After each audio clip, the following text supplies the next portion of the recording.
Ligne droite, vue de haut, Liselotte Dutreuil.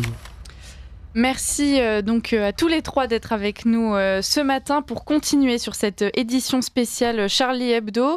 Chers auditeurs, nous vous le rappelons, demain nous commémorons cette date d'attentat, les attentats contre donc, la rédaction de Charlie Hebdo.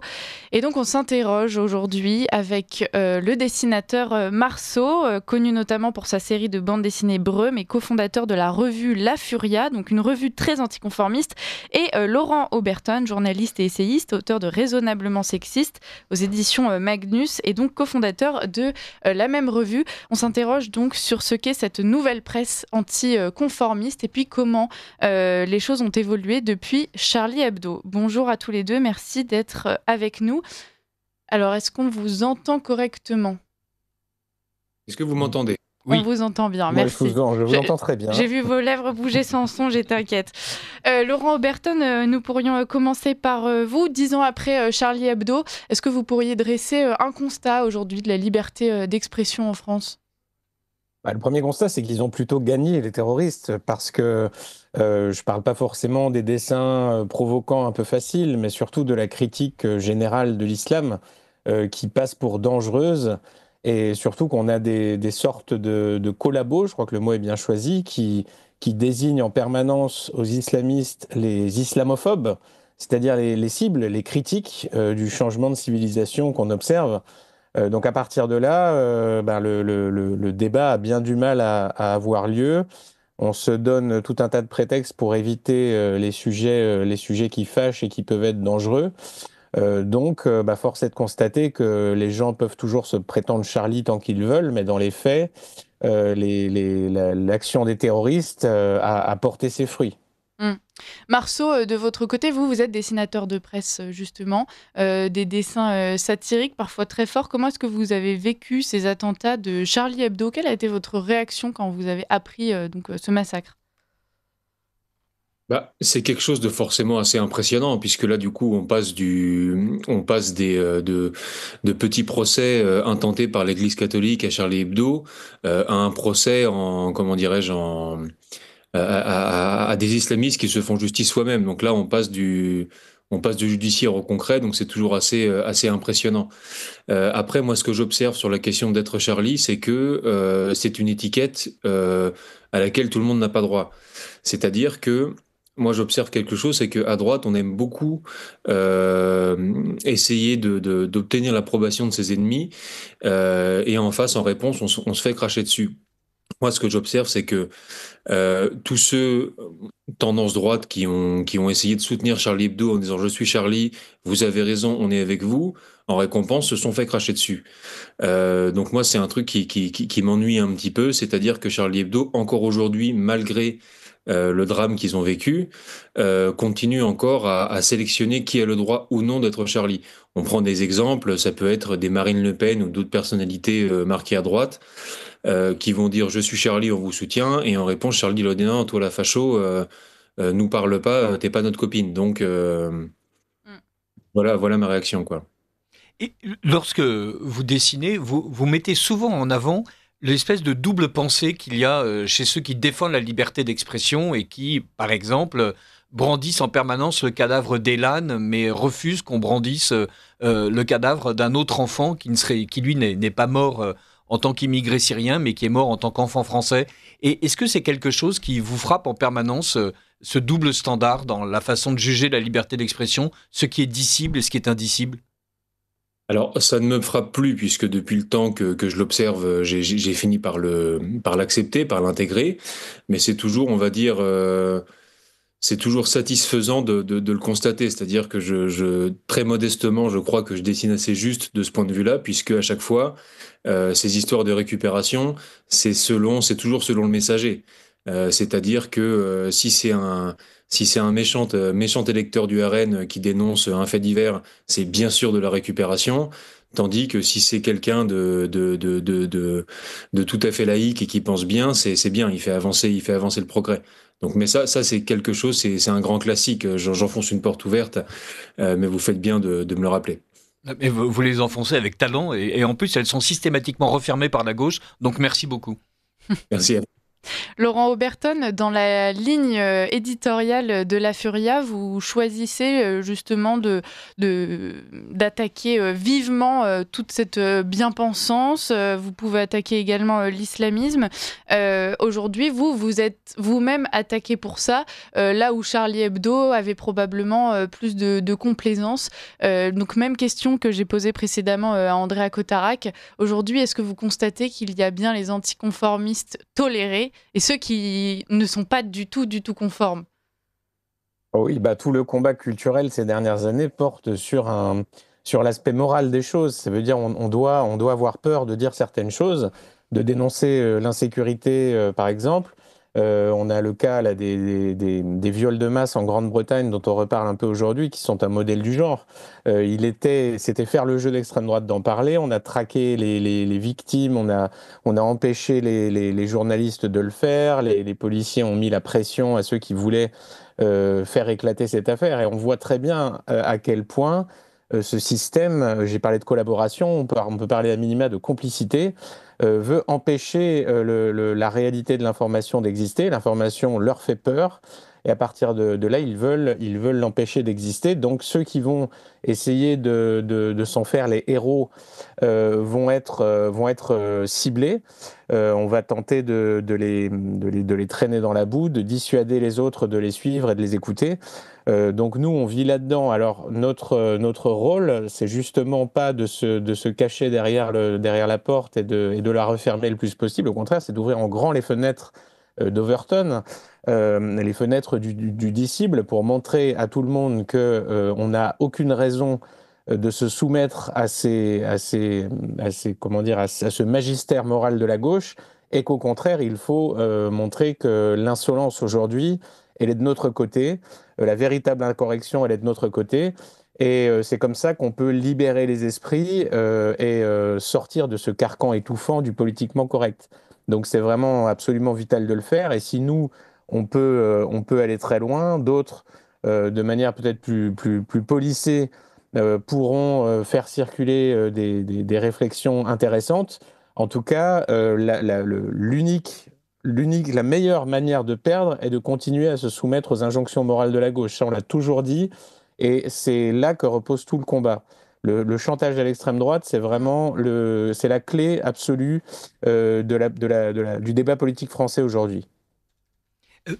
Marceau, un bon dessin vaut mieux qu'un long discours. Est-ce que vous avez le sentiment qu'avec Furia, vous avez la possibilité de produire des dessins qui vont être lus, évidemment, par les lecteurs, mais surtout extrêmement partagés? On a l'impression qu'il y a un succès qui n'est pas juste dû à la version papier, mais surtout à l'incroyable viralité de vos dessins.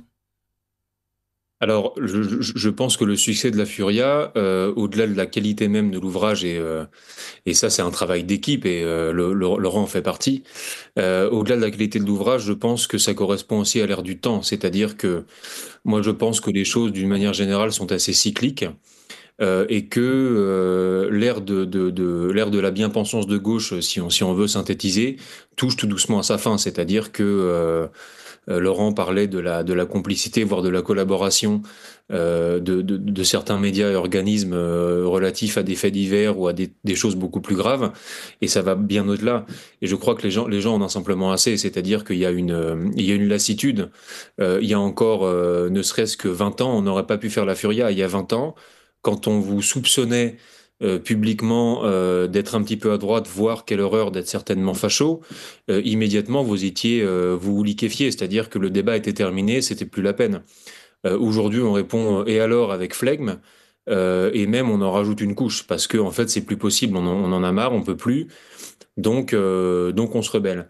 Et donc par définition, mécaniquement, pardon, il y a une offre qui se met en place, puisque tout est histoire d'offre et de demande. C'est comme ça que la gauche a bâti son empire. C'est aussi avec la politique, la culture, tout ce qu'on appelle la métapolitique. Et ben maintenant, c'est notre tour. Et du coup, il y a une demande pour ça, et un succès forcément croissant. Est-ce que vous avez la sensation que cette demande, elle accroît aussi au fur et à mesure que le monde politique plus intellectuel se décrédibilise auprès des Français? Vous proposez des figures qui sont assez, qui sont dans la défiance. On a Papacito, par exemple, qui fait partie de votre équipe. On n'a pas peur du verbe. Et puis vous dites, l'une des réponses qui pourrait vous caractériser le plus, c'est ce fameux « et alors ?» Et donc, est-ce que vous avez la sensation qu'aujourd'hui, cette simplicité, qui n'implique pas nécessairement simplicité de réflexion, mais cette simplicité simplement de parole et d'expression, c'est quelque chose qui est attendu et recherché par les Français? Je pense. Et même d'un simple vue, simplement d'un point de vue électoral, si on regarde juste les scores de Marine Le Pen, c'est tout à fait significatif. C'est-à-dire que les gens sont effectivement en demande et ils ont plus envie de se justifier. C'est ça que j'observe. Et encore, ça, c'est avec. Je vous parle pour les gens de ma génération, donc les plus que trentenaires, mais la génération qui arrive encore derrière est totalement débridée comparé à moi et comparé à nous. C'est-à-dire que eux qui ont vraiment vécu, qui ont grandi, qui ont vécu leur enfance alors que c'était vraiment déjà très compliqué, alors que nous, on envoyait simplement les prémices. Eux, ils ont plus aucune retenue et ils sont tout à fait décomplexés avec tout ça, quoi. Ce qui est Ouais. très bien. Laurent Oberton, c'est la même chose. Alors vous, avec les mots, pas avec le dessin, mais il y a même dans vos ouvrages la volonté de se raccrocher au réel et de proposer justement des productions qui s'inscrivent dans le concret, qui se rattachent à ce fameux réel qui finalement donne raison à toutes vos thèses. On essaie de parler au peuple son langage parce que je pense qu'il y a vraiment une lassitude aussi du fameux verbiage politique, communicant, cabinet de conseil absolument insupportable qui utilise énormément de mots pour dire le moins de choses possible. Et simplement, il y a une demande de simplicité et de sincérité avec des mots très simples, on dire des choses très simples. Et ça a évidemment un écho très important parce que on est en train de se rendre compte de tout ce que ce voile du politiquement correct a essayé de dissimuler toutes ces années. Et simplement, quand on le déchire, la réalité est nue, elle est facilement observable. Et enfin, beaucoup de Français, de lecteurs se disent je ne suis pas seul dans mon coin à voir ce que je vois, je ne suis pas fou. Donc tout va bien et évidemment il y a, comme le disait Marceau, il y a cette demande, cet effet d'entraînement. La Furia peut inspirer d'autres médias, nous on s'inspire aussi d'autres médias et bien au-delà du carcan officiel des subventions et comment dire, des amuseurs habituels. On crée des brèches et l'idée est d'occuper l'espace, d'être dans les kiosques, d'être dans les librairies, d'incarner partout cette offre culturelle alternative pour que notre jeunesse ait enfin accès à autre chose. Il y a même une rubrique dans La Furia qui est absolument passionnante où on apprend aux jeunes tout ce qu'ils doivent savoir, par exemple de la manière de se vêtir, de tel ou tel vocabulaire, d'une icône française à moitié oubliée. Et on sent qu'il y a presque une espèce de mythologie à la Roland Barthes que d'autres de vos collaborateurs essayent très rapidement de donner en pilule facile à avaler. Oui, ben voilà, de se mettre au niveau de tout ce qui existe. Le style, c'est quelque chose d'important. On sait que les clés de lecture, on a toujours besoin de grilles de lecture, de comprendre, d'avoir une analyse des choses. Donc, c'est ce qu'on essaie de proposer sur tous les pans de la vie. Pas seulement, on se contente pas du tout du seul politique. Hein, la métapolitique est bien plus importante. Et c'est pas seulement de la culture à l'ancienne, des belles lettres, etc. C'est vraiment ce qu'on observe autour de nous tous les jours. Et c'est comme ça, il faut encore une fois être dans la réalité de nos contemporains. C'est ce qu'on doit essayer de faire et c'est ce qu'on doit réussir à faire. Aujourd'hui, on tente à tout prix de canaliser une certaine violence et même la colère légitime et spontanée qu'on pourrait ressentir après des attentats. On le sait notamment auprès des victimes de ces drames, de ces assassinats. On a souvent une grosse pression en leur expliquant que s'ils veulent être des gens bien, eh bien, le discours à tenir, c'est « vous n'aurez pas ma haine ». Aujourd'hui, Laurent Oberton et vous, Marceau, le discours que vous proposez, c'est un discours qui propose justement de relégitimer cette violence. Est-ce que vous avez l'impression que finalement vous redonnez aux Français le droit d'exprimer quelque chose de parfaitement naturel et sain, une espèce d'instinct primitif, mais qui pourrait peut-être sauver justement ce fameux peuple français? Alors, je pense à notre tout petit niveau, on le fait très modestement. C'est un travail collectif, hein, avec tout c'est la métapolitique en fait. On en parlait tout à l'heure. Mais oui, je pense que c'est quelque chose de souhaitable, c'est-à-dire que sans forcément vouloir revenir à une société primitive, parce que là on parle de haine et de se refaire justice soi-même, on a besoin quand même de cadre et d'un minimum de civilisation. C'est quand même, il y a quand même quelques fondamentaux qu'il faut remettre au goût du jour. C'est-à-dire qu'effectivement, quand un terroriste tue toute votre famille, si, il faut qu'il ait votre haine. Ça va pas du tout lui pardonner et de faire un film là-dessus en expliquant que vous êtes quand même très supérieur à ces beaufs franchouillards qui vont bêtement être haineux et bêtement vouloir prendre leur 12. Vous êtes plus intelligent que ça, donc il n'aura pas votre haine. Non, ça c'est pas intéressant. Ça rejoint même ce que j'appellerais des anticorps un petit peu généraux qu'on a tous perdus depuis des décennies. C'est qu'en fait, on a besoin de se défendre d'une manière générale en tant que peuple. Et pour ça, je suis absolument pas inquiet quant à l'avenir, même si ça pourrait être long, parce que l'histoire est toujours très longue. Et on en revient à la fameuse génération euh, dont je vous parlais, les vingtenaires, qui sont beaucoup plus durs que nous et beaucoup plus décomplexés. Ça viendra aussi par eux, c'est-à-dire que le bon sens de génération en génération reviendra, puisque comment dirais-je, des tabous sautent de 10 ans en 10 ans, si vous voulez, quoi. Laurent Oberton, vous rejoignez l'avis de Marceau qui dit qu'il n'est pas inquiet pour le futur. Vous essayez souvent d'essayer d'imaginer comment est-ce que les choses pourraient dégénérer ou s'améliorer, mais plutôt dégénérer dans les années à venir. Bah oui, déjà rappeler que si vous n'avez pas d'aversion pour les frères Kouachi, c'est que vous êtes mort.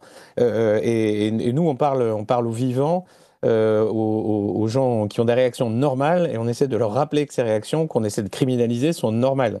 Quand quelqu'un vous veut du mal, il est normal de ne pas l'aimer, de ne pas lui tenir la porte et lui mettre des fleurs sur son passage.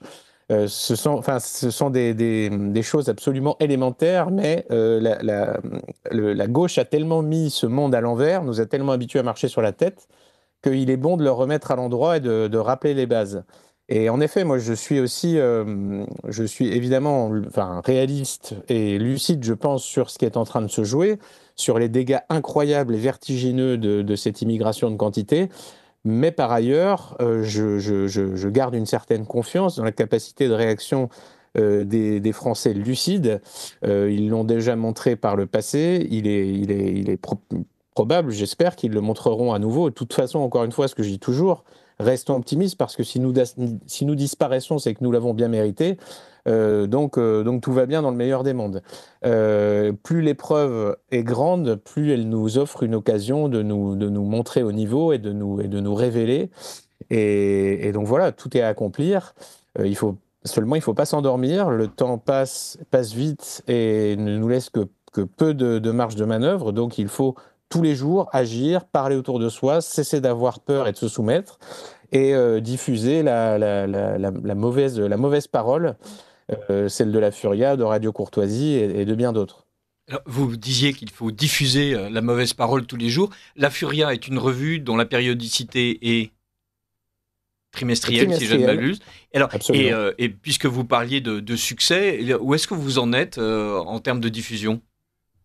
Alors justement, chaque début d'année, on a toujours ce fameux problème de réabonnement, de renouvellement des abonnements, qui automatiquement fait perdre un certain nombre d'abonnés, puisque certains ont leur carte bleue expirée, etc., oublient simplement, ne veulent pas le renouveler pour des raisons financières et autres, ce qu'on peut comprendre toujours.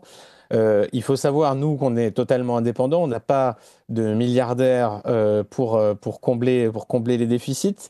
On ne refuse toute subvention publique. On est donc parfaitement indépendant. Ce sont uniquement nos lecteurs qui nous font vivre. Donc, on va lancer dans les prochaines semaines un appel à une campagne de réabonnement pour renforcer nos positions, parce que c'est très important d'avoir beaucoup d'abonnés pour avoir beaucoup de place dans les kiosques et dans les librairies. Encore une fois, ce combat, cette guerre culturelle, il faut la mener d'arrache-pied, surtout par les temps qui courent.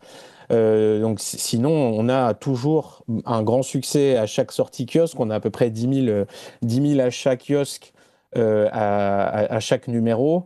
Certains numéros, évidemment, marchent mieux que d'autres. Ça, ce sont les aléas d'une telle production. Mais on a toujours cette base de fidèles dès le départ, à qui on doit notre existence.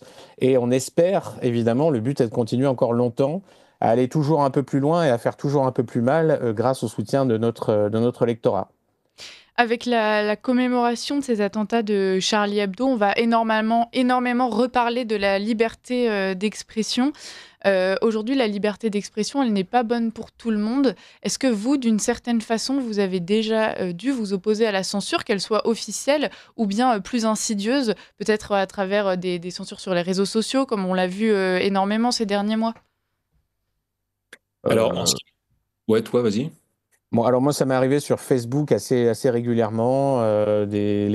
Instagram aussi est très chatouilleux. Pour Twitter, enfin X, actuellement, j'ai beaucoup moins de problèmes ces derniers temps. Donc, pourvu que ça dure. Mais en même temps, voilà, le problème est d'être un peu tributaire, si on est un peu dépendant du bon vouloir de ces machines. Bon, c'est important de ne pas mettre tous ses œufs dans le même panier, d'avoir à la fois des livres, d'avoir la Furia, d'avoir plusieurs supports d'expression différents. Si ça saute quelque part, on a des chemins de traverse, des issues de secours. Nous, enfin, évidemment, on se bat pour ça. Papacito a déjà été plusieurs fois au tribunal pour ça. Nous, on lui donne une liberté de ton extrêmement généreuse dans la Furia et qui risque aussi de nous coûter cher à tout moment. Et c'est aussi pour ça qu'on fait toujours appel à notre public, parce que voilà, la liberté, elle a un prix, et ce prix peut se payer très cher. Donc oui, on y est confronté à chaque numéro et à chaque prise de parole. Marceau, même question. Moi, j'ai jamais eu de problème de censure directe, c'est-à-dire vraiment de procès ou de perquisition directement relatif à mon travail. Mais ça aussi, c'est tout, comment dire, c'est tout le vice de ce système. Alors qui s'effondre petit à petit, ça va très vite. C'était pas pareil quand j'ai commencé il y a 10 ans qu'aujourd'hui, mais c'est qu'en fait, c'est une censure douce, colorée et sucrée, c'est-à-dire que tout le système est tellement contre vous que tout doucement, en fait, vous êtes étouffé et vous pouvez quasiment rien faire. Ça va passer par des libraires qui sabotent un petit peu votre travail, ça va passer par certaines choses qui font que vous pouvez pas passer dans certains médias, etc., etc. Ce qui fait qu'en fait, non, vous êtes plus au goulag comme à l'ancienne. Il n'y a pas la Stasi qui vient vous chercher pour vous faire mourir en Sibérie, vous et votre famille. Par contre, en fait, vous pouvez pas diffuser votre travail parce que vous êtes seul et que tout le monde vous en empêche tout doucement et avec le sourire et démocratiquement. La donne, une fois de plus, a vraiment changé puisque on en revient à mon histoire d'offre et de demande. Aujourd'hui, il y a tellement plus de demandes de ce genre de contenu qu'en fait, on peut plus faire, les médias peuvent plus faire autrement. D'ailleurs, ils s'en plaignent énormément puisqu'il suffit qu'il y ait une chaîne un petit peu de droite, donc en l'occurrence CNews, pour qu'ils soient tous en détresse respiratoire et qu'ils pensent que Bolloré est dans leur toilette, prêt à leur bondir dessus avec l'écume aux lèvres. Donc c'est très impressionnant, c'est qu'ils sont tellement pas habitués à ce qu'on se fasse une petite place dans un coin qu'ils ne reviennent pas, ce qui est tout à fait ce qui révèle ce que je viens de vous dire, c'est-à-dire qu'ils tenaient absolument tout, et aujourd'hui, ça leur fait bizarre de voir de voir qu'on arrive, quoi. Est-ce que vous vous êtes déjà auto-censuré ? Est-ce que ça vous est arrivé de croquer un dessin et puis de vous dire, en fait, là, non, je dépasse les limites ? Non, moi non. Mais dans le cadre de la Furia, et du coup là je laisse Laurent Berton répondre, est-ce que quand vous êtes en conférence de rédaction, quand vous pensez vos sujets, il y a quand même des limites que vous ne pouvez pas vous autoriser à franchir ? Ouais, je pense on les intègre un petit peu machinalement. Il y a les limites légales, tout simplement. On sait que si on a une condamnation sérieuse, ce sera les libraires, les kiosquiers, enfin, ce sera beaucoup plus compliqué pour la diffusion, pour tous ces aspects-là. Donc, bon, moi, jusqu'ici, j'ai toujours réussi à dire exactement ce que je voulais dire, malgré les 7 ou 8 lois françaises qui encadrent la liberté d'expression, c'est-à-dire qui la réduisent à néant. On peut tout de même dire les choses sans être, à mon avis, dans l'illégalité. Mais encore une fois, la justice est soumise à interprétation et l'incitation à la haine, c'est quelque chose de suffisamment vague pour envoyer Papacito faire des collections de garde à vue. Donc, on ne sait jamais exactement où on en est et sur qui on va tomber. On connaît le syndicat de la magistrature, voilà. On sait leur penchant politique, on sait qu'ils nous feront pas de cadeaux. Et de toute façon, comme le disait Marceau, devant la panique de la gauche face à notre progression, tous les moyens seront bons pour nous faire taire. Et eux n'ont évidemment absolument aucun état d'âme, puisqu'ils pensent qu'ils font le bien et que nous sommes le mal absolu et qu'il faut nous détruire par tous les moyens. Il faut pas oublier cette façon de voir les choses. Donc, la seule chose à faire est de tracer notre chemin, de faire face aux obstacles, de nous adapter aux épreuves, mais en tout cas de surtout pas baisser la garde et surtout pas nous adapter. Parce qu'en effet, c'est cette censure qu'on s'inflige chacun à soi qui fait gagner la gauche. Hein. La gauche, elle a réussi à s'implanter, à pirater nos esprits, et c'est pour ça qu'elle gagne. Donc, si les Français arrêtaient déjà au quotidien de se renier en permanence pour lui complaire, on n'en serait sans doute pas là. Et c'est pour ça qu'on doit commencer chacun pour soi, chacun de son côté, à faire notre autocritique et à cesser de lui donner cet incroyable pouvoir de soumission des âmes. Alors, la gauche est devenue le nouveau père la morale du XXe et du XXIe siècle. Et il y a effectivement une censure morale de la gauche sur un certain nombre d'idées, un certain nombre de situations, un certain nombre de propos. Et à côté de ça, la gauche a une tradition, ou elle prétend en avoir une, de transgression perpétuelle. Est-ce qu'on est obligé de se calquer sur le comportement de la gauche et de transgresser tout ce que la gauche interdit pour exister véritablement en tant que contre-culture ? Ah non, très intéressant. Justement, je pense que c'est un défaut principal de la droite et de la droite au sens général, et d'être réactive, seulement réactive. De tout ce qu'elle dit vient d'un débat initié par la gauche. Tout ce qu'elle fait se fait en fonction de la gauche. Il y a des gens envoient des photos d'eux à Sandrine Rousseau parce qu'ils sont en train de manger une entrecôte. Je pense que ça n'a aucun sens, et il faut au contraire pas du tout se contenter de cette offre de réaction, de décompensation. Il faut euh, tracer notre chemin, et c'est à nous de faire le débat, à nous de créer une offre complètement alternative, attractive, pas seulement défensive, mais offensive, nouvelle, et qui pourra fédérer. Parce que des gens, oui, qui se débattent, ça n'attire pas grand monde. Hein. Faut pas ressembler à ces poissons échoués sur le sable en train de chercher leur oxygène. Il faut incarner vraiment autre chose. Et c'est vraiment ça qui doit être notre obsession aujourd'hui. Si dans la forme, on ne doit pas calquer la gauche, est-ce que dans les méthodes, on pourrait s'en inspirer ? Aujourd'hui, on voit bien que la culpabilisation et les demandes de justification permanentes sont quelque chose qui fonctionne encore à droite, malheureusement. En tout cas, on peut le déplorer. Est-ce que vous pensez qu'il serait temps de demander des comptes à la gauche aussi, avec autant de vigueur qu'elle-même en est capable vis-à-vis du camp patriote ? Moi, je pense que oui, et je m'y emploie personnellement régulièrement sur X et même dans la Furia. Je pense qu'il faut demander des comptes, à la gauche, notamment sur la question de l'insécurité et de ce qu'on va appeler les faits divers, voire les attentats. C'est-à-dire que moi, à chaque fois qu'il y a un drame en France, c'est-à-dire à peu près tout le temps, et que c'est évidemment lié à un migrant, un terroriste ou quelque chose comme ça, je rappelle que ces gens-là, factuellement, s'ils sont en France et libres d'opérer, c'est à cause de la gauche, du plus petit sympathisant au plus gros député. C'est-à-dire que ces gens qui ont voté des lois des lois laxistes. On sait très bien qu'aujourd'hui, les peines sont très peu appliquées, que les OQTF, ça veut plus rien dire. C'est une demande de quitter le territoire, mais en gros, la personne continue à se promener.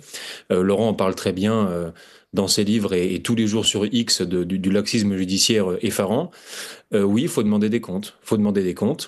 Parce que quand il y a des jeunes Français innocents qui meurent massacrés dans des conditions épouvantables par quelqu'un qui n'aurait pas dû être sur le territoire français, ou à minima qui aurait au moins dû être enfermé, oui, c'est la faute de la gauche et il faut leur mettre ça sous le nez et les harceler et répéter ça tout le temps parce qu'ils en sont responsables.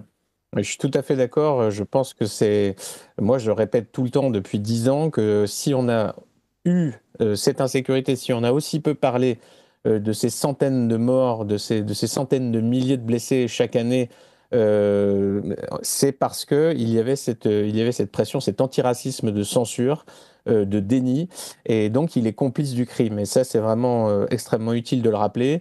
Tous les bénis oui-oui qui vous diront mais non, c'est plus compliqué, c'est l'enfance, etc., qui vont trouver tous les prétextes sociologiques pour justifier ce carnage, se font les complices du crime. Et ça, heureusement, les Français commencent à voir un peu plus clair là-dedans.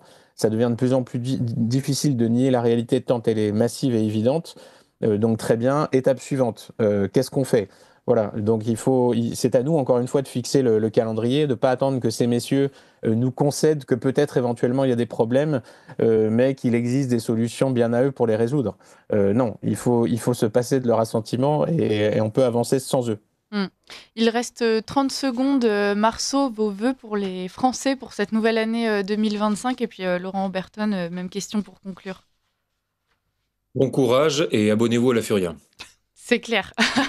Laurent Oberton, vous êtes aussi simple ou bien vous avez plus à souhaiter? Pas mieux, je pense qu'il faut ressusciter l'esprit gaulois et donc s'abonner à la Furia, rejoignez la Furia, proposez vos idées, soyez acteurs de notre grande reconquête culturelle, ne laissez pas ça aux autres, n'imaginez pas que tel élu, tel miracle politique vous aidera. Chacun doit prendre les armes et chacun doit agir de son côté pour faire avancer les choses. Bon. Et effectivement, ça demande beaucoup de courage, donc on vous en souhaite aussi à vous, chers auditeurs, et puis à vous également, Laurent Oberton et Marceau. Merci pour votre engagement, merci pour vos productions. On vous souhaite beaucoup de succès pour cette année 2025. Laurent Oberton, je rappelle que vous êtes journaliste et essayiste, auteur de Raisonnablement sexiste aux éditions Magnus. Marceau, vous êtes dessinateur, connu notamment pour votre série de bandes dessinées Brum, et donc tous les deux, vous êtes cofondateurs de la revue La Furia. Merci, à très bientôt, et merci à vous aussi, Richard Desèzes, pour cet entretien. Merci Liselotte.